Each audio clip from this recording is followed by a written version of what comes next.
what you give out in life is what comes back to you. So if you're giving out a feeling of, I'm okay, I'm good enough as I am, and I am acceptable, and I love life, and I love me, and you start having gratitude for yourself and for life, then life treats you differently. Every thought we think and every word we speak is creating our future.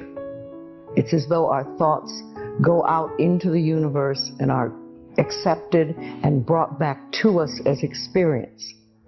Now that is a very simple thing, but most people don't get it. They don't understand it. They've never heard it before, and they think it's ridiculous. But if you can really accept the fact that every time you think a thought and every time you speak a word, you are literally painting your future, making your dinner, whatever you want to call it. You are creating. And you're creating your own life. And this is simple, but it's not easy to accept. But once you accept it, then you can start deliberately creating what you want in your life. And you begin to be aware of what you don't want in your life and how you are contributing to it. Now, I think this has been around forever, but for some reason in the last 20 years, the universe has wanted this to go out among all the people, or all the people that are ready for it. See, most of us just think, and we don't pay any attention to what we're thinking. We're just doing it. But that's something you need to train yourself to do. To begin to train yourself to be aware of what you're thinking. And one of the ways to do that is to periodically say to yourself, what am I thinking? Would I like this thought to create my life? Would I like to have the experience that this thought could bring to me? Now, it takes a while to do that, but even if we could begin on the smallest level to be aware of our thinking, we can start to make changes. To begin with, you start by doing what we call doing affirmations, and that is making positive statements about your life that are positive, and you do them deliberately. You might do them in the morning, you might do them at noon, you might do them at night, you might do them, twice a day or whatever. But you do this and you let this become a habit. And as you start to do them, things will begin to change, maybe on a very small level. I call it getting the green lights in the parking places. I mean, they're not huge things in your life, but it can be very nice when you get 3 green lights in a row and you're in a hurry. Doing an affirmation is either writing it down, writing it on the wall or the mirror, or using just saying it.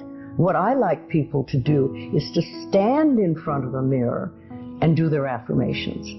Because there's something very powerful about looking in your own eyes and accepting yourself, or noticing that you reject yourself when you're saying something positive about yourself. Lots of times I would ask people, well, what is really wrong with you? What have you done that is so terrible that you're not acceptable to yourself? And I never, ever got an answer that made any sense. They might say something like, well, I'm too fat. Well, so, but when you talk about loving yourself, a lot of people think that that's vanity, but it isn't really. It has nothing to do with that. That is narcissistic. But to really care for you and to acknowledge that you are an important being. It's almost like in the Bible they would say, you recognize that you are a child of God, that therefore you are perfect. But even if you're not a biblical person, if you can recognize that you are a being that has self-worth, if you can really recognize your own worth, then you start to treat yourself differently. And I think that's what's so very important about loving yourself, is you stop beating yourself up, you stop making yourself wrong, you stop talking about how awful you are, and you stop saying things like, I'm really stupid and stuff, and you start to treat yourself with a certain amount of respect. And this makes an enormous difference, because what you give out in life is what comes back to you. So if you're giving out a feeling of, I'm okay, I'm good enough as I am, and I am acceptable, and I love life, and I love me, and you start having gratitude for yourself and for life, then life treats you differently because you are having a different vibration that you're giving out and getting back. And that's when things really start to flow. Now, a lot of people don't realize it, but you have to practice. You just have to start it. And that's why I try to get people to do a lot of mirror work. If you look in the mirror, just simple things like looking in the mirror in your own eyes and saying, I love you. I really, really love you. And it helps if you use your name, Louise, I love you. I really love you. It gets to that little child inside that has been rejected for so long. And it breaks open sort of a dam or a door or whatever you want to call it. And it's like little miracles start to happen. Lots of little good things happen. And the universe loves grateful people. The more grateful you are, the more you get to be grateful about. It's that simple. Life is really very simple. We make it enormously complicated, but it doesn't have to be. Everybody's on a journey from the time we're born till the time we leave. But when we go on a spiritual journey, it seems to be more conscious, and we begin to make conscious choices about life instead of just going on and getting up in the morning and doing our stuff and then going to bed. We begin to make conscious choices of our thoughts and our actions and even the foods we eat and things like that. And it's putting your foot on the pathway one step at a time. And some of us do very devious journeys and we take lots of little side tracks and we don't get very far really. And some of us just are very conscientious about it and go one step after another and go closer to our pathway, which is really, to me, I think enlightenment is letting go of all the things we believe that are not benefiting us in life, or that are barriers to our life, to the good things in life, and to release them one by one and to think, I don't have to believe that anymore.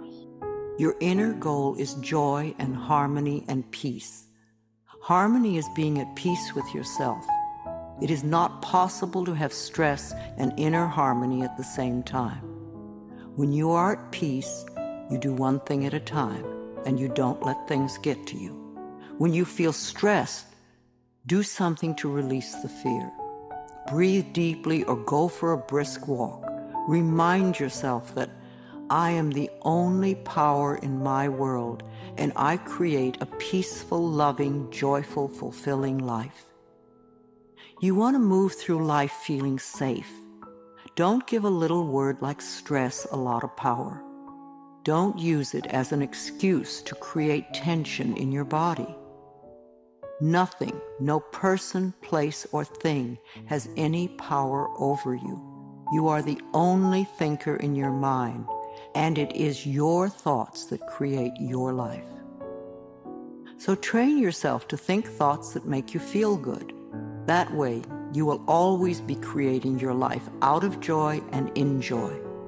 Joy always brings more to be joyous about. Affirmations for a stress-free life. I let go of all fear and doubt, and life becomes simple and easy for me. I create a stress-free world for myself. I relax all my neck muscles, and I let go of any tension in my shoulders. I slowly breathe in and out, and I find myself relaxing more and more with each breath. I am a capable person, and I can handle anything that comes my way. I am centered and focused. I feel more secure each day. I am safe when I express my feelings. I can be serene in any situation.